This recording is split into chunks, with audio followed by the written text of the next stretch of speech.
අපි ඇත්තටම ඔබතුමාගෙන් අහන්නට කැමති සුනීති බලශක්ති අධිකාරී සභාපතිතුමන් විදියට දැන් මාස 6ක වගේ කාලයක් වෙන ඔබතුමා පත් වෙලා. දැන් සුනීති බලශක්තිය පිළිබඳව පමණක් නොවේ ඔබතුමාගේ අවධානය යොමු වෙන්නේ. එතෙන්දී විශේෂයෙන්ම අපේ රටේ බලශක්තිය පිළිබඳව බලශක්ති ප්‍රභවයන් පිළිබඳව මේ අර්බුදකාරී තත්ත්වයන් පිළිබඳව අපි හැමදාම කතා කරන පොසිල් ඉන්ධන දහනය කිරීම ඒ මත යැපීම් පිළිබඳව සාකච්ඡාවේදී ඔබතුමාගේ කාර්යභාරය සුවිශේෂයි කියලා අපි විශ්වාස කරනවා. ඉතින් අපි අහන්නට කැමති ඇත්තටම දැන් ඉන්ධන මතනේ අපි මේ වැඩි බලශක්ති ප්‍රමාණයක් ලබා ගන්න. මෙන්න මේ ඉන්ධන මත පොසිල් ඉන්ධන මත බලශක්තිය ලබා ගැනීම අපිට කොච්චර කාලයක් දරා ගන්නට පුළුවන්ද? ඇත්තටම අපි අනාගතයේ ගත්තම අනාගතයේ පොසිල ඉන්ධන අද දවසේ අතිවිශාල ප්‍රමාණයක් අපි පාවිච්චි කරත් අනාගතයේ දිහා බැලුවම අපිට පොසිල ඉන්ධන මත රඳා පවතින්න අමාරුයි. ඒකට කාරණා කීපයක් තියෙනවා. ප්‍රධාන කාරණා තුනක් ප්‍රමුඛ වෙනවා. විශේෂයෙන්ම ලංකාව වගේ රටක් ගත්තම. පළවෙනිම එක අපිට පොසිල ඉන්ධන රට තුල නැහැ. සාමාන්‍යයෙන් අපි බලශක්තිය උත්පාදනය ගැන කතා කරනකොට එනර්ජි සිකියුරිටි කියන එක බලශක්ති සුරක්ෂිතතාවය ඉතාම වැදගත්.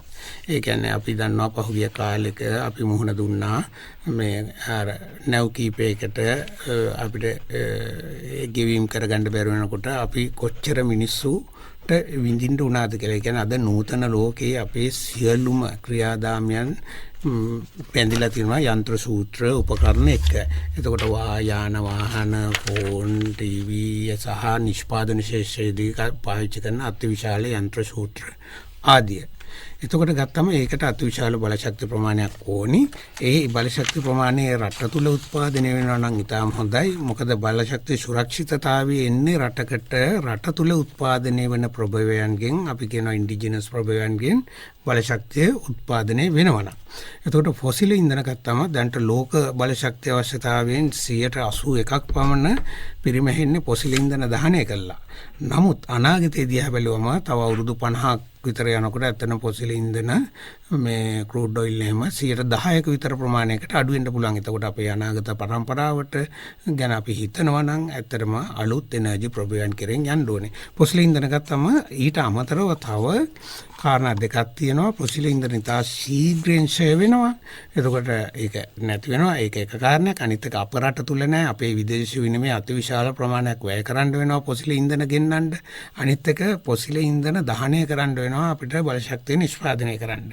ඒ දහනයේදී කාබන් ඩයොක්සයිඩ් සහ වෙනත් නොයෙකුත් විෂ වායුන් පරිසරයට මුදා හරිනවා. ඒ පාරිසරික වශයෙන් ගත්තත් ඒ පොසිල් ඉන්ධන කියන්නේ අනාගතයේ සඳහා සුදුසු සහ විශ්වාසදායි එනර්ජි නිෂ්පාදනය කරන ක්‍රමයක් නෙවෙයි.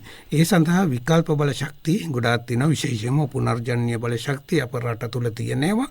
ඒවා ගෙනීම සඳහා අපි ඇත්තටම කැප වෙලා වැඩ කරන්න විශේෂයෙන්ම අප ආයතනයේ සුනිත්‍ය බලශක්ති අධිකාරිය සහ රජය සහ අපේ ප්‍රමුඛතාවය මූලික වශයෙන් තියෙන්නේ මේ සුනිත්‍ය බලශක්තියෙන් අපේ රට තුල තියෙන බලශක්ති අවශ්‍යතාවයන් සම්පූර්ණ කරගන්න. දැන් මහාචාර්ය විජේන්ද්‍ර බණ්ඩාර මහත්මයා දැන් සුනිත්‍ය බලශක්ති අධිකාරී සභාපතිතුමා විදිහට අපි අද දවසේ මේ ජාතික බලශක්ති දිනේදී ඔබතුමාට ආරාධනා කළේ. දැන් මේ විශාල ප්‍රභවයන් රාශියක් අපේ රටට තිබෙනවා පුනර්ජනනීය බලශක්තිය උත්පාදනය කිරීම සඳහා. එහෙම තියෙද්දිත් අපි විශේෂයෙන්ම පායන කාලයට වැඩියෙන් මේ දහනය කරන ඉන්ධන මත යැපෙන රටක් බවට පත් වෙනවා. විශේෂයෙන්ම විදුලි බල නිෂ්පාදනයේදී හැමදාම ඒ පිළිබඳව සාකච්ඡා කරනවා. විදුලි පාරිභෝගිකයෝ ඒ පිළිබඳව කියනවා. මෙච්චර පහසුකම් එහෙම නැත්නම් මෙච්චර සම්පත්තියේදී අපි මේ රටෙන් ඩොලර් විශාල ප්‍රමාණයක් යන ඉන්ධන කෙරෙහි ඇයි විශ්වාසය තබන්නේ? ඒක මාෆියාවක්ද? මේ වගේ කාරණා ගොඩක් තියෙනවා. ඉතින් කැමති ඔබතුමාගෙන් විමසන්න ඇත්තටම ඇයි අපිට මේ මෙච්චර බලශක්ති ප්‍රභවයන් රාශියක් තියාගෙන මේ තවමත් ඔය පොසිල් ඉන්ධන මත යැපෙන්නට සිදු වෙලා තියෙන්නේ? ඔව් ඉතාම හොඳ ප්‍රශ්නයක්. ඒකට ආකාර කීපයකින් මට උත්තරේ දෙන්න පුළුවන්. ඇත්තටම මම පටන් ගන්නම් මේ විදිහට. ඒ කියන්නේ ඇත්තටම අපේ තියෙන සම්පත් වලින් අපේ බලශක්ති ඉල්ලුම සපුරා ගන්න පුළුවන්. ඒ කියන්නේ අපේ රට තුල තියෙන ඉන්ඩිජිනස් රිසෝර්සස් වලින් පැහැදිලිවම පුළුවන්. ඒ කියන්නේ මම නිතර කියන කාරණයක් තියෙනවා. ඇත්තටම අපේ රටේ තියෙන මුළු බලශක්ති පීක් ඩිමාන්ඩ් එක මොහොතකදී ගත්තොත් තියෙන්නේ මෙගාවොට් 3000ක වගේ ප්‍රමාණයක්. හරි. ඒතකොට රටේ තියෙන මුළු බලශක්ති අවශ්‍යතාවයම සම්පූර්ණ කරගන්න තනිකර සෝලා තාක්ෂණයට ඒ කියන්නේ සූර්ය බලයට ගියොත් අපිට හෙක්ටයාර 13000ක ප්‍රමාණයක සූර්ය පැනල සවි කරොත් ඒ රටේ අනිත් හයිඩ්‍රෝ ඩීසල් ඔක්කොම අයින් කළා අපිට බලශක්ති අවශ්‍යතාවය සම්පූර්ණ කරගන්න පුළුවන්. අක්කර 35000ක් විතර. හෙක්ටයාර ඔව් ඒ වගේ ප්‍රමාණයක සවි කරොත් යන්න පුළුවන්. ඊට පස්සේ සුළං විදුලිය ගත්තොත් අපිට එහෙම විභවතාවයක් රටේ තියෙනවා. ඒතකොට සූර්ය බලශක්තියෙන් අපේ බලශක්ති අවශ්‍යතාවයන් සම්පූර්ණ කරගන්න පුළුවන්. ඒකෙන් පමණක් වත්. නමුත් තාක්ෂණික ගැටලු තියෙනවා. ඒවට මම එන්නම්. ඊළඟ කාරණේ සුළං විදුලිය. මම කිව්වා අපි ඇත්තටම මෙගාවොට් සාමාන්‍යයෙන් 3000ක ඒ කියන්නේ ගිගාවොට් වලින් ගත්තොත් 3ක පමණ ප්‍රමාණයක් තමයි අපේ පීක් ඩිමාන්ඩ් එක එන්නේ. ඇත්තටම සුළං විදුලිය අධ්‍යයනයන් වලින් පෙන්නලා තියෙනවා සුළං විදුලියෙන් අපිට ජනනය කරන්න පුළුවන් ගිගාවොට් 50ක් විතර. ඒ කියන්නේ 50000ක් විතර මෙගාවොට් වලින්. එතකොට අපේ බලශක්ති අවශ්‍යතාවයෙන් කීප ගුණයක්. දැනටම හයිඩ්‍රෝ ඒ කියන්නේ ජල විදුලියෙන් බලශක්ති අවශ්‍යතාවයෙන් 50%ක් පමණ උත්පාදනය වෙනවා. ඊටාම අඩු මුදලකට. ඉතින් ඇත්තටම මේ වගේ තාක්ෂණයන් සෝලා ඒ කියන්නේ සූර්ය බලය වින්ඩේ සුළං ඒ සඳහා ඇත්තටම ඉන්ධන සඳහා පිරිවැයක් දරෙන්නෙත් නැහැ. ඒකෙන් රටට අතිවිශාල ජයග්‍රහණයක් හම්බ වෙනවා. අනිත් එක රට තුලම ලැබෙන ඉන්ධන වල ඉන්ධනම කියන්න බෑ. ඒවට සූර්ය බලයයි සුළං සහ ජලය ඒ තුනටම වියදමක් දරන්න වෙන්නේ නැහැ. ඒ වගේම වියදමක් නැහැ වගේම ඒ කියන්නේ අපිට සවි කරන්න යන වියදම විතරයි රන් කරන්න ඕනේ ඉන්ධන වලට පිරිවැයද සූර්ය ශක්තිය නොමිලේ අපිට ලැබෙනවා. සුළං නොමිලේ අපිට ලැබෙනවා. ජල විදුලියට අවශ්‍ය ජලය ගලා යාම නිකම්ම අපි ජලය පාවිච්චි කරන්නේ නැහැ. ජලයේ චාලක ශක්තියනේ පාවිච්චි කරන්නේ. ඉතින් මේ ටික පොටෙන්ෂල් එකක් රට තුල අතිවිශාල විභවයක් තියෙනවා. හැබැයි අත්තන තියෙන්නේ මේ තාක්ෂණයන් ගෙනීමේදී යම් කාලවලදී වෙච්ච අතපතු වීම තියෙනවා. ඇත්තට මීට අතීතයේදී තමයි මේ තාක්ෂණයන් ගේන්න තිබ්බේ සහ දැන් අපි පැහැදිලිවම දන්නවා මේ තියෙන තාක්ෂණයන් තුනම ඉන්ටර්මිටන්ස් කියනවා. ඒ කියන්නේ කාලගුණය ඒ වගේ කාරණා මත රඳාව. තව මොහොතකින් සමහරට අපි දැන් සූර්ය පැනල විතරක් සහි කරා නම් ඉරේලිය අඩු වෙනකොට විදුලි බලය මේ අඩු වෙනවා. උත්පාදනය අඩු වෙනවා. ඒ වගේම තමයි සුළං සහ අනිකුත් තාක්ෂණයනුත් මේ ඒක එක මත ඒ කියන්නේ ජල විදුලිය වුණත් රඳා පවතිනවා කාලගුණය මත රඳා පවතිනවා. එතකොට ඒ වෙලාවේ මේ මොහොතේදී තාක්ෂණය අපිට අර ග්‍රිඩ් එක බැලන්ස් කරනවා කියලා තියෙනවා. ඒ කියන්නේ අපි අඛණ්ඩ විදුලි සැපයීමක් ලබා දෙන්න එපා පාරිභෝගිකයට. ඒක බැලන්ස් කිරීමේ අවශ්‍යතාවයක් තියෙනවා. එතන තාක්ෂණික ගැටලු ටිකක් විසඳා ගන්න තියෙනවා. අනිත් එක තමයි දැන් සූර්ය බලය වගේ එකක් ගත්තම මේ ඒක දවල් කාලේනේ විදුලිය උත්පාදනය වෙන්නේ. දැන් ගොඩක් විට කියනවානේ මේ අපේ මේ පහුගිය කාලේ ප්‍රශ්නයක් ආවේ ඉරිදට වැඩි ජෙනරේෂන් අපිට මේක ඇත්තටම ඉරිදට අපේ බලශක්තිය ඇත්තටම කෝල් සහ සූර්ය බලයෙන් පමණක් අපේ බලශක්ති සැපයීම ලැබෙනවා. ඒ ගල්ලංගුරු සහ ගල්ලංගුරු සහ මේ සූර්ය බලයෙන් ඒකෙන් පමණයි දැන් ඉරිදා දවස් වලට ගොඩක් විට දවල් කාලයට අපි දුවන්නේ.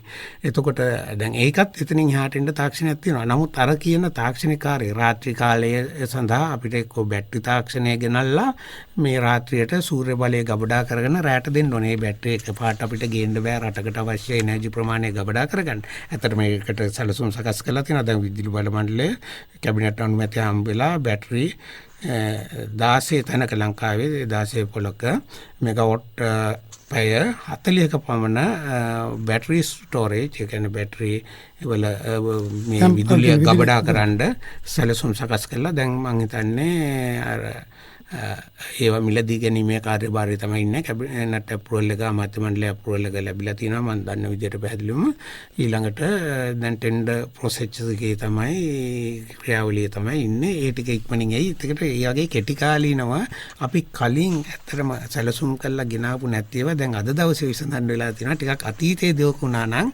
මේ ගැටලු ගොඩක් විට අපිට නැහැ.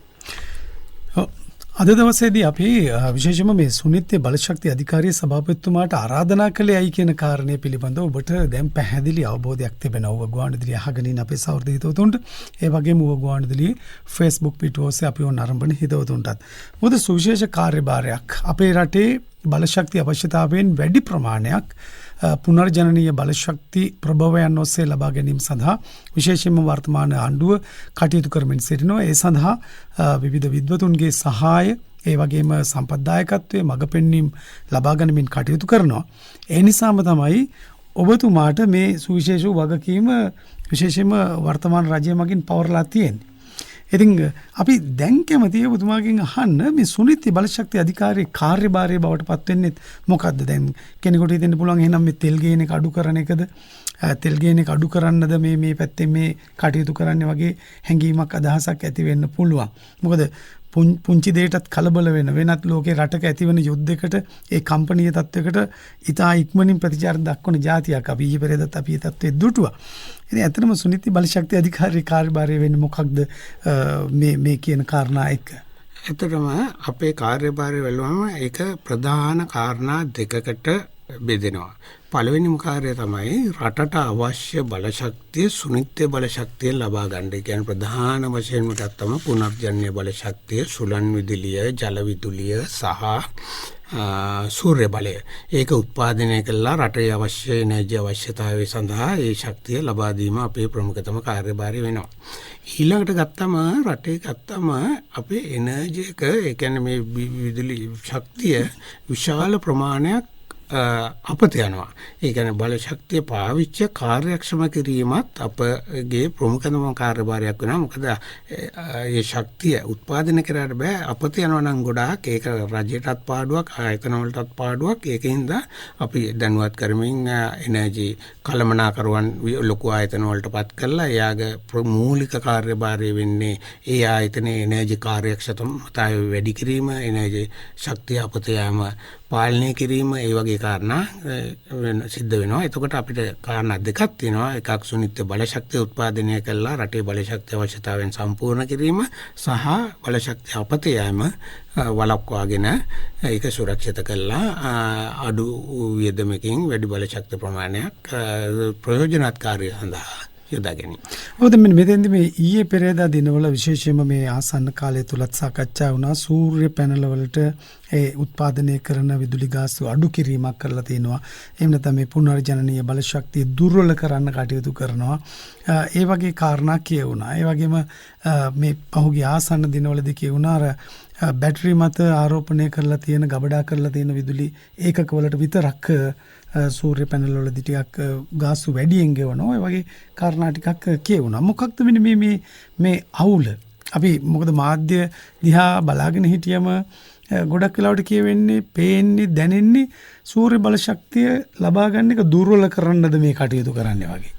ඔව් ඇත්තටම සමහර ඒවා දිහා බැලුවම ඒවා මට පේන්නේ මන් දන්නේ ඇයි එහෙම වෙන්නේ කියලා විකාර රූපී සහ විහිළු සහගතයි. ඒ කියන්නේ අපි කියතමු රජයක් කියලා. දැන් රජය ආසයි කැමති භාණ්ඩාගාරයේ සල්ලි ඉතුරු වෙනවා නම්, භාණ්ඩාගාරයේ සල්ලි අඩු වෙනවා නම් රජයටත් හොඳ නැහැ. රජයටත් ගැටලු රාශියකට මුහුණ දෙන්න. ඉතින් අපේ ඇත්තටම භාණ්ඩාගාරයේ වියදමෙන් 40%ක විතර ප්‍රමාණයක් යනවා මේ ඉන්ධන ආනයනය කරන්න. එතකොට කිසිම රජයක් මං කියන්නේ ඕනම රජයක් කැමති වෙයිද තමන්ගේ භාණ්ඩාගාරයේ තියෙන සල්ලි අඩු වෙනවට? නෑනේ. එතකොට ගත්තාම ඒකයි මම කියන්නේ මේක විකාර රූපී. ඒ කියන්නේ රජයේ ප්‍රමුඛතම අවශ්‍යතාවය තියෙන්නේ මේක අඩු කළා අපේ රට තුල තියෙන බලශක්තිය ලබා ගැනීම. මෙතනදී පොඩි තාක්ෂණික ගැටලු ටිකක් තියෙනවා. මම කිව්වේ දැන් intermittent nature of the ඔය resources කියන එක. ඒ කියන්නේ කාලය මත වෙනස් වෙනවා. ඉතින් ඒක තාක්ෂණික ගැටලු ටික විසඳ ගන්න ඕනේ. සමහරට කලින් කරන්නත් තිබ්බා. ඒ කියන්නේ අපිට අඛණ්ඩ විදුලි සැපයීමක් ලබා දෙන්න බෑ. ඒ වගේම රාත්‍රී කාර්ය සඳහා ගබඩා කරන්න ඕනේ. අර ඔබතුමා ඉස්සෙල්ලා කිව්වා එතන හොඳ දෙයක් ආවා. ඇත්තටම පායන කාලයට විදුලිය කපණ්ඩයි මෙහෙමයි කියලා. ඒකේ ඇත්තටම ලස්සන මේ බැලන්ස් වීමක් තියෙනවා. ඔන්න බලන්න දැන් වෙන විදිය අපිට දැන් මේ දවස්වල පායන කාලයට සුළං විදුලිය මේ සූර්ය බලය වැඩිපුර ලැබෙනවා. අනිත් කාලට සූර්ය බලය ජනනය කරන්න බෑ. වැසි කාලට ජල විදුලියෙන් ගන්න පුළුවන්. එතකොට දෙපැත්ත ලස්සන්ට මේ සමතුලිත වෙනවා. ඇත්තට මේක නිවැරදි සැලසුම හැදුවම පායන කාලයේදී අපිට වැඩිපුර ලැබෙනවා මේ සූර්ය බලය අනිත් කාලට අපිට ජල විදුලිය වැඩි ජනනය කරන්න පුළුවන්. ඊට පස්සේ සුළං විදුලිය ඔය දිගටම යම් කිසි විදියකට ගෙනියන්න පුළුවන්. එතකොට ඔය එනර්ජි මික්ස් කියනවා. ඒ කියන්නේ ඔය කවලම තුලින් සහ අනිකුත් තාක්ෂණයන් වලින් අපේ අර අපි කියනවා බල ශක්ති ජාලය බැලන්ස් කරනවා කියලා ග්‍රිඩ් බැලන්සින් කියලා වෙන නිතර අහන්න ලැබෙන්නේ. ඒක බැලන්ස් කරන්න සමහරට යම් කිසි ප්‍රමාණයක් පොසිල් ඉන්ධන බැටරි තාක්ෂණය සහ වෙනත් තාක්ෂණයන් පාවිච්චි කරන්න වෙනවා. රජයේ මම රජයත් එක්ක සාමාන්‍ය අපි අමාත්‍යාංශයේදී අඩු ගානේ සතියකට මේ රැස්වීම් දෙවරක්වත් රැස් වෙනවා සතියකට. ඉතින් ප්‍රමුඛතාවය තියෙන්නේ ඇත්තට මේ තාක්ෂණයන් වලට යන්න. ඉතින් ඒකයි මම බැලුවම ඔය මැවෙන ප්‍රශ්න මට නම් විකාර රූපී සහ විහිළු සාගතයි. මොකද රජයක් කැමති වෙන්නේ නැහැ භාණ්ඩාගාරය හිස් කරගන්න. ඔව් දැන් සභාපතිතුමනි විශේෂයෙන්ම ඔබතුමාගෙන් අහන්නට ඕන දැන් විශේෂයෙන්ම පහුගිය කාලය තුළ මේ රටේ ජාතික වශයෙන් සාකච්ඡා කරන කාරණා. නමුත් ඔබතුමා වගේ කෙනෙක් අපිට හමු වුණාම අපි ඒව විසඳාගත යුතුයි. ඒ ප්‍රශ්න විමසිය යුතුයි. දැන් සුළං විදුලිය නිෂ්පාදනය පිළිබඳවත් ආණ්ඩුව ඉතා ලොකු අවධානයක් යොමු කරලා තියෙනවා. දැන් ඒ හරහා විශේෂයෙන්ම මන්නාරම ප්‍රදේශයේ ඒ තත්ත්වයන් පිළිබඳවත් අපි කැමැති දැනගන්න. මොකද කවද විතර වෙනකොට මේ සුළඟින් නිෂ්පාදනය වෙන විදුලිය අපේ පද්ධති වලට එකතු වෙයිද? ඇත්තටම දැන්ටමත් අපි බල ශක්තිය අවශ්‍යතාවයෙන් යම් කිසි ප්‍රමාණයක් සුළං බලයෙන් සැපේනවා. නමුත් මං කිව්වා අපේ විභවතාවය අති විශාලයි කියලා. ඇත්තටම මේ වෙනකොට මන්නාරමේ මං හිතන්නේ මෙගාවට් දැන්ට 500ක පමණ මෙගාවට් ප්‍රමාණයක් ගේන්න සැලසුම් සකස් කරලා තියෙනවා. මන්නාරමේ දැන් ළඟදිම දුන්නා මෙගාවට් 5ක සුළං විදුලි බලාගාරයක් උත්පාදනය කරන්න අපි ඒක ආයතනයකට ඒක පැවරුවා විදුලි බල මණ්ඩලය. මේ ඒ වගේ ඇත්තටම කියනවා. දැන් එතන මම මුණ දෙන ප්‍රශ්නේ තමයි රජයේ පැත්තෙන් අහනවා. දැන් මෙගාවොට් 234ක් තියෙනවා මන්නාරම. මේ පැත්තේ ඇත්තටම අපි අධ්‍යයනය කරනවා. නමුත් මේවා දැන් ඇත්තටම රජයෙන් මට මගේ පැත්තෙන් තමයි පමාව තියෙන්නේ කියලා මට හැඟෙන්නේ. ඒ කියන්නේ ඇත්තටම මේක ගේන්න කලින් පරිසර අධ්‍යයන වාර්තාවක් දෙන්න ඕනේ. එතකොට ඒක ඉල්ලලා තියෙනක එතකොට දැන් කුරුල්ලන්ට වෙන ඒකේ බලපෑම අවුරුද්දක විතර කාලයකට කරන්න මගෙන් රජයෙන් ඉල්ලන කෝ නෑනේ සතිය ගානේ අමාත්‍යාංශයෙන් කෝල් කරලා නෝ නෑනේ එන්නේ කියලා. ඒකයි මම කියන්නේ මේ තාක්ෂණයන් වලට යන්න රජයේ පැත්තෙන් පසුබෑමක් නෑ. ඒ කියන්නේ අපිට නිවැරදි විදියට නිවැරදි තාක්ෂණයන් පාවිච්චි කරලා දැන් ඇත්තටම අපේ තියෙනවා ඔය අලුත් තාක්ෂණයත් එක්ක සුළං බලය ගේනකොට ඒකේ රේඩාර් සිස්ටම් එකක් තියෙනවා. කුරුල්ලෝ එනවනම් ඒක රේඩාර් එකෙන් ඒක ඩිටෙක්ට් කරලා ඒක නවතිනවා. ඒ වගේ අලුත් තාක්ෂණයන් එක්ක ගෙනල්ලා ඇත්තටම මේක ගේන්න කියලා තමයි මට මේ පැත්තෙන් තියෙන්නේ. ඇත්තටම අපේ පැත්තෙන් ඒ ගන්න අනුමැතිය. මොකද ඇත්තටම ඔය වගේ ව්‍යාපෘතියක් කරනකොට රජයේ ආයතන 12කින් පමණ අවසර ගන්න ඕනේ. ඒ කියන්නේ වන ජීවී එකෙන් ඊට පස්සේ වයිල්ඩ් ලයිෆ් ෆොරස්ට් කියන ඔය වගේ ආයතන ගොඩකින් ඉතින් ඒ ක්‍රියාදාමයට යම් කිසි කාලයක් ගත වෙනවා. නැත්නම් රජයේ පැත්තෙන් කියන්නේ ඉක්මනින් ගේන්න කියලා. මොකද මේක රජයට ලාභයි කියලා දන්නවා. නමුත් ඒකට ගේන්න තාක්ෂණයට යම් කිසි කාලයක් යනවා. ඇත්තටම මේ රජයේ පත් වෙලත් මං හිතන්නේ මාස කීපයක් ගත වෙන්නේ තව අවුරුද්දක්වත් උන්නේ නැහැ. නමුත් මේ වගේ සමහර පරිසර අධ්‍යයනයන් කරන්න ඒකෙන් වන පාරිසරික බලපෑම අවම කරන විදිහට තාක්ෂණයන් ගේම ඒවා නිවැරදිව ගේන්න ඕනේ. මොකද මේ තාක්ෂණයක් අවුරුදු 20ක් 30ක් දුවන්න ඕනේ. ඉතින් ඒ සඳහා කාලය ගත වෙනවා. විභවතාවයක් තියෙනවා. තාක්ෂණය ගේන්න වැඩකටයුතු කරගෙන යනවා. මේ අර එහෙම එකක් නැහැ. අතර මගේ පැත්තෙන් බලවම එහෙනම් පමාව ඇත්තේ මගේ ඒ කියන්නේ ඇත්තටම අපි ඉන්න සේවකයෝ එක්ක මේක එක්ක අපි ඇත්තටම අමාත්‍යාංශයෙන් සතියකට කෝල් දෙකක්වත් දෙනවා. කෝ දැන් කොතනද මේක තියෙන්නේ කොතනද මේක තියෙන්නේ කියලා. ඒ පැත්තෙන් රජයේ පැත්තෙන් ලොකු දැඩි අවශ්‍යතාවයක් ඉන්නවා. නමුත් නිවැරදි ක්‍රමවේදයට යන්න යම් කිසි කාලයක් වකවානුවක් ගත වෙනවා. ඔව් දැන් සුනිත්‍ය බලශක්ති අධිකාරිය සභාපතිතුමා විදිහට දැන් අපි දන්නවා මීට අවුරුදු 10කට 12කට කලින් ගත්තොත් ගෘහස්ත සඳහා වෙනම සූර්ය බල පද්ධතියක් ඒවා වෙනම ප්‍රධාන පද්ධතියට සම්බන්ධයක් හෝ එහෙම තිබුණේ හුදකලාව තියෙන නිවාසවලට තමන්ගේ නිවසේ ආලෝකය සහ විදුලිය සපයා ගන්න පද්ධතියක් තිබුණා. ඉතින් දැන් වර්තමානයේ මේ ওই සූර්ය බල ශක්තිය ගැන මම ඔබතුමාගේ අවධානය යොමු කරොත් ප්‍රධාන පද්ධතියට තමයි සම්බන්ධ කරලා තියෙන්නේ. ඌව ගුවන්විදුලියත් විශේෂයෙන්ම ඔය සුනිත්‍ය බල ශක්තියට සහාය ලබා දෙන පුනර්ජනනීය බල ශක්තිය පිළිබඳව විශ්වාස ලැබමින් වෙනම සූර්ය පැනල් පද්ධතියක් සවි කරලා තියෙනවා අපේ ගුවන්විදුලියෙත් ඉහළ මහලේ. ඉතින් අර ඉස්සරේ තිබිච්ච හුදකලාව වෙනම ක්‍රියාත්මක වෙච්ච සූර්ය බල පද්ධතිය තවමත් ක්‍රියාත්මක වෙනවා. ඒ වෙනුවෙන් යම් අවස්ථාවක් තියෙනවාද? මොකද ඈත ගම්වල ඉන්න අයට තාම අර ප්‍රධාන පද්ධතිය සමග සම්බන්ධ වීමේ ගැටලු තියෙනවා. ඇත්තටම ප්‍රධාන පද්ධතිය සමග සම්බන්ධ නොවන තැන්වලට අර වෙනමම තියෙන අපි නිකන් භාවිත කරනකොට ඉංග්‍රීසි වචන තමයි මිනිස්සුන්ට හුරු එකකින් දා පාවිච්චි කරන off grid and on grid කියලා කියනවා. ඒ කියන්නේ ඕෆ් ග්‍රිඩ් එක කියන්නේ ප්‍රධාන ජාලයට සම්බන්ධ නොවන විදිහට. එතකොට එතන ගැටලුව එන්නේ දවල් කාලේදී සූර්ය බලය නිෂ්පාදනය වෙන්නේ එතකොට බැටරියක් එනවා. ඔය ඕවා සවි කරපු කාලය තුල ඇත්තටම බැටරි තාක්ෂණය එච්චර දුරට දියුණු වෙලා තිබ්බේ නැහැ. ඒ කියන්නේ අවුරුද්දක විතර කාලෙකින් බැටරිය නැවත සවි කරන්න ඕනේ. ඒකේ කාලේ යාල්පන යන හින්දා ඒකේ අර ඇත ප්‍රමාණයක් ශක්තිය ගබඩා කරන්න බැරි හින්දා. එතකොට මේ පැත්තෙන් ගත්තම එතන වියදම ටිකක් වැඩි. දැන් හැබැයි අර මෑත කාලින මේ බලශක්තිය කරේම බලශක්තිය ගබඩා කිරීමේ තියෙන ලෝකයේ අවධානය දැඩි ලෙස යොමු වුණා. දැන් බැටරි තාක්ෂණය ඉතාම දියුණු වෙලා තියෙනවා. දැන් අත විශාල ලොකු බැටරි ඒ කියන්නේ අපි යුටිලිටි ස්කේල් කියන විදුලි බල බණ්ඩලයට බලාගාරවල ලැබෙන ශක්තිය ප්‍රමාණය අති විශාල ප්‍රමාණයක් ගබඩා කිරීමේ බැටරි දක්වා ගෙවල් වල ඔය කියන ආකාරයේ ඔෆ් ග්‍රිඩ් එනර්ජි ස්ටෝරේජ් ගැන ශක්තිය ගබඩා කිරීම සඳහා අවශ්‍ය බැටරි තියෙනවා. දැන් තාක්ෂණය ඉතාම දියුණු වෙලා තියෙනවා. අරක සූර්ය බලයත් එක්ක බැටරිය සම්බන්ධ කරලා එන්න වෙනවා. අගෙවල් වල වෙන නම් ගබඩා කරගන්න නැත්නම් වෙනත් විදුලිය ගබඩා කිරීමේ ක්‍රමවේදයකට යන්න වෙනවා. එවැනි තාක්ෂණයක් තියෙනවා ලෝකේ. අනිත් පැත්තෙන් අර ජාතික ජාලයට සම්බන්ධතාවය තියෙනවා නම් ලේසි. මොකද එතකොට එතන ලංකා විදුලි බල බණ්ඩලේ වගකීම් බාර ගන්නවා. අපි හැදෙන වෙලාවට දෙනවා. එතකොට එතනින් එනවා. හැබැයි එතකොට අර අමතර පීඩනයක් එනවා විදුලි බල මණ්ඩලයට. මේක අර නිතර වෙනස් වෙන්න ගත්තාම ඒක විසඳීම තමයි මේ දවස්වල ඒගොල්ලෝගේ ප්‍රමුඛතාවය යොමු වෙලා තියෙන්නේ. අද දවසේදී අපි ජාතික බලශක්ති දිනය වෙනුවෙන් තමයි මේ සාකච්ඡාවට ආරාධනා කළේ සුනිත්‍ය බලශක්ති අධිකාරී සභාපතිතුමා මහාචාර්ය විජේන්ද්‍ර බණ්ඩාර මහත්මයාට. විශේෂයෙන්ම මේ අද දවසේදී එතුමා බණ්ඩාරවල විශාඛා බාලිකා විද්‍යාලයේ දරුවන් වෙනුවෙන් තවත් සුවිශේෂ වැඩසටහනක් ක්‍රියාත්මක වන අවස්ථාවක තමයි අපි ආරාධනා කරලා කැඳවා ගන්නට කටයුතු කළේ. ඉතින් මේ ලබා දුන්නු කෙටි කාලය තුල ඊටම වැදගත් වූ කාරණා රාශියක් කතා කරා කියලා අපි විශ්වාස කරනවා. ඔබතුමාගේ මේ සාකච්ඡාව නිමා කරන්න මත්තෙන් විමසන්න ඕන. දැන් වගෝණදිරි අහගෙන ඉන්න හැමෝටමත් වැදගත් වේවි. දැන් සමහර වෙලාවට දැන් අපේ රටේ ඔය ඩිසිප්ලින් විනය පිළිබඳව ගොඩක් කතා කරනවානේ සභාපතිතුමා. ඒක සෑම ශාස්ත්‍රයකම කතා කරනවා.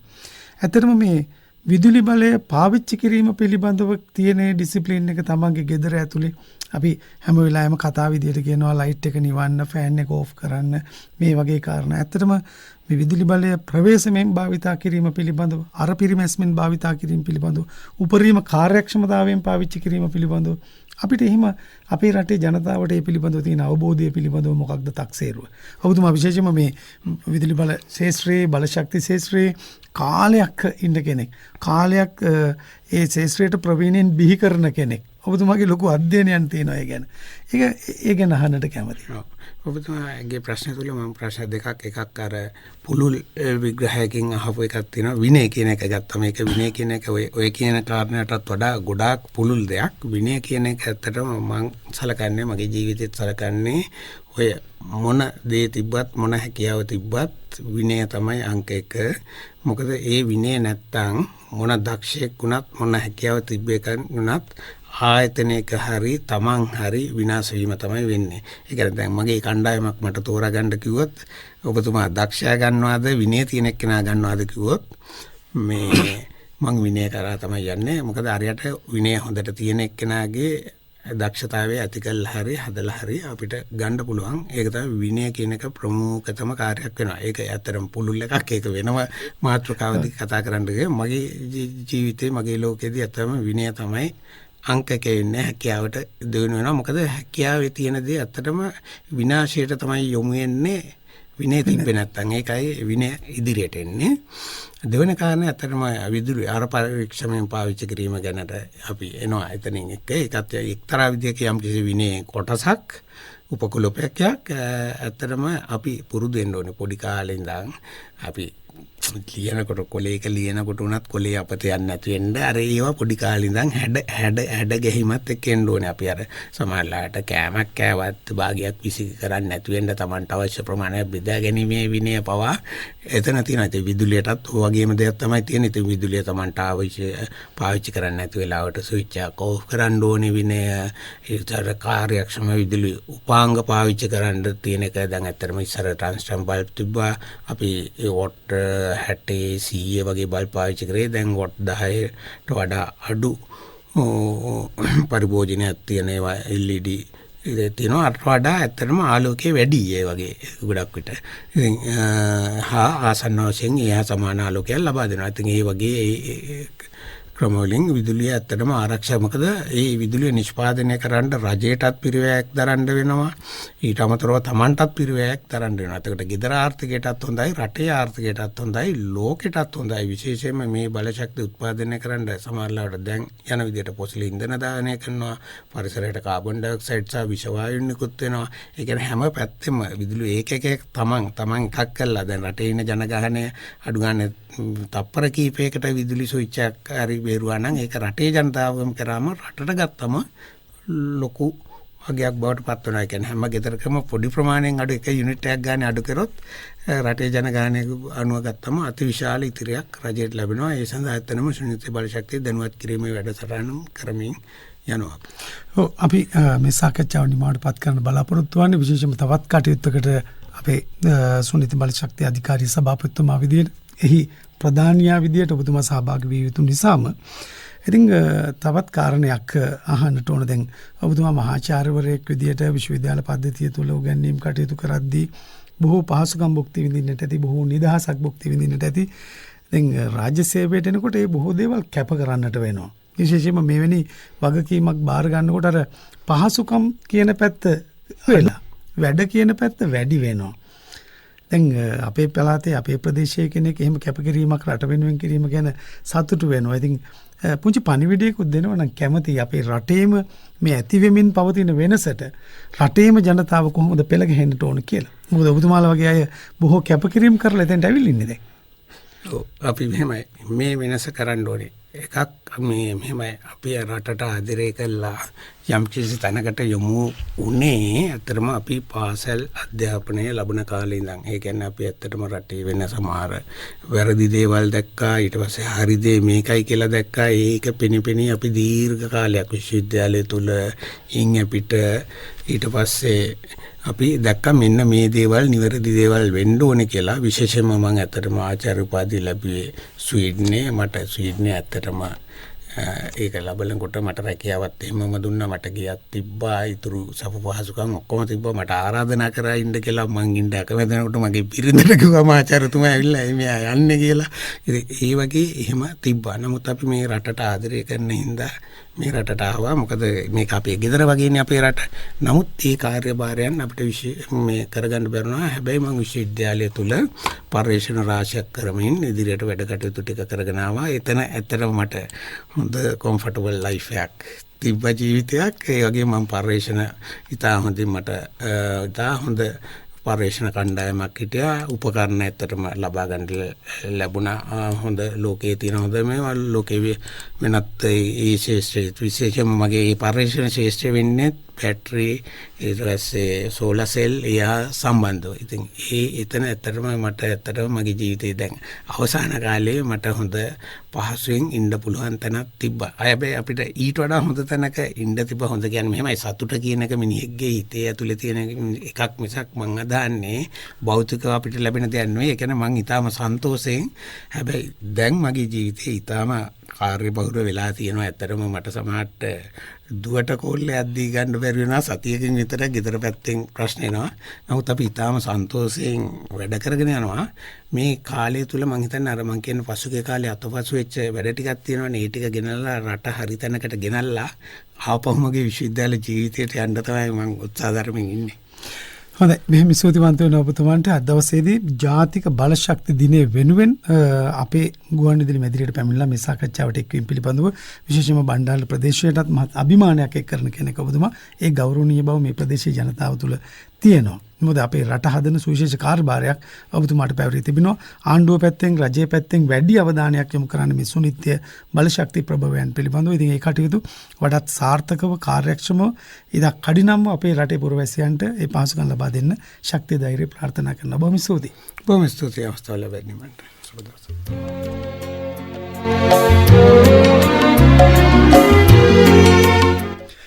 දවසේ මේ විශේෂ සාකච්ඡාව ඔබ වෙත ගෙනෙන්න කටයුතු කළා. මම අජිත් වසන්තයප ඔබට සුබ දවසක් ප්‍රාර්ථනා කරනවා. අද පමණක් නොවේ අපට කෙටක් තියෙනවා අරුණලුකන් හිනැහිනව දිනක් ලබනවා අඳුරෙන් බර ආකර තුල මැණික් දිලෙනවා දෙස බස රැස අපේ අතින් එළිය වැටෙනවා දෙස බස රැස අපේ අතින් එළිය වැටෙනවා